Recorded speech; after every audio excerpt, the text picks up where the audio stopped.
Abonnez-vous et cliquez aussi sur la petite cloche de notification pour ne rien rater de nos prochaines vidéos. N'oubliez pas de partager aussi la vidéo et de la liker. Afrique N24. Togo.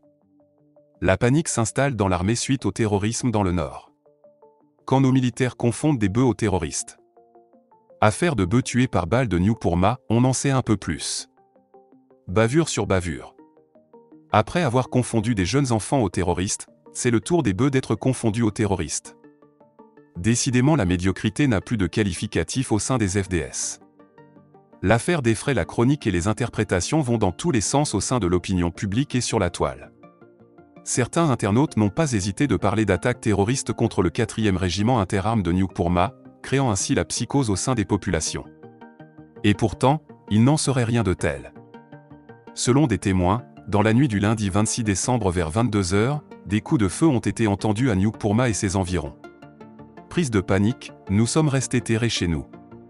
C'est au lever du jour que nous avons constaté des cadavres de bœufs et d'autres blessés jonchant les abords de la route principale qui traverse le village, explique un habitant de Nyongu qui a requis l'anonymat. De nos recoupements, il ressort que cette nuit-là, un troupeau composé de 147 bœufs et 80 moutons était en transit vers l'ancienne fosse aux lions, sous la conduite de Pasba Souley, 36 ans, traînant un vélo, Pasba Rachid 9 ans, et Haruna Tidjani, 13 ans, tous d'ethnie Peul. Le troupeau était en provenant du village de Longlong, canton de Timbou, commune de Saint-Cassé-2.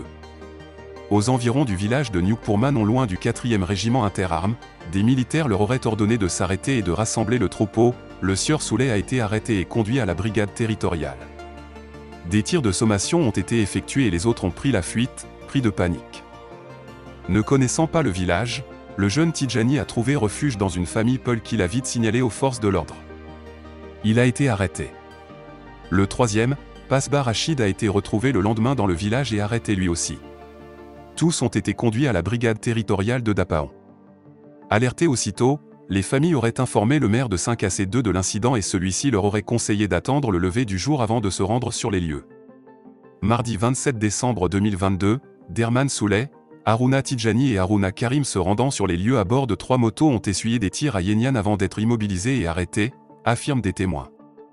Aux dernières nouvelles, le blessé a été lui aussi conduit à la brigade territoriale de Dapaon dans l'après-midi de mercredi après avoir suivi des soins au centre hospitalier régional de Dapaon. Il se porte bien selon un membre de sa famille que nous avons contacté. Les gendarmes m'ont demandé de lui apporter des habits car ceux qu'il portait ont été trop tachés de sang, a-t-il expliqué. Les propriétaires affirment que les tirs des militaires ont fait au total 9 bœufs tués et 13 grièvement blessés. Ils ont été autorisés à récupérer leurs animaux. Ceux qui sont blessés ont été vendus. Les bœufs tués par balle ont été abandonnés sur place au grand bonheur des populations riveraines qui doivent louer le ciel pour cette manne. Des oreilles tendues affirment qu'à Newpurma, les plus forts se seraient érigés en propriétaires et se seraient fait une petite santé financière en cette période de fête de fin d'année. Les bœufs survivants ont été rétrocédés et ont continué leur trajet mais on dénombrerait des pertes non encore chiffrées. Quant aux moutons, seuls 37 sur les 80 auraient été retrouvés. Le troupeau appartient au sieur Ali Hamidou, Leia Garibou, et Odandé Ali Hassan, tous demeurant à Longlong, village situé sur la nationale numéro 1 à 15 km à la sortie nord de la ville de Dapaon.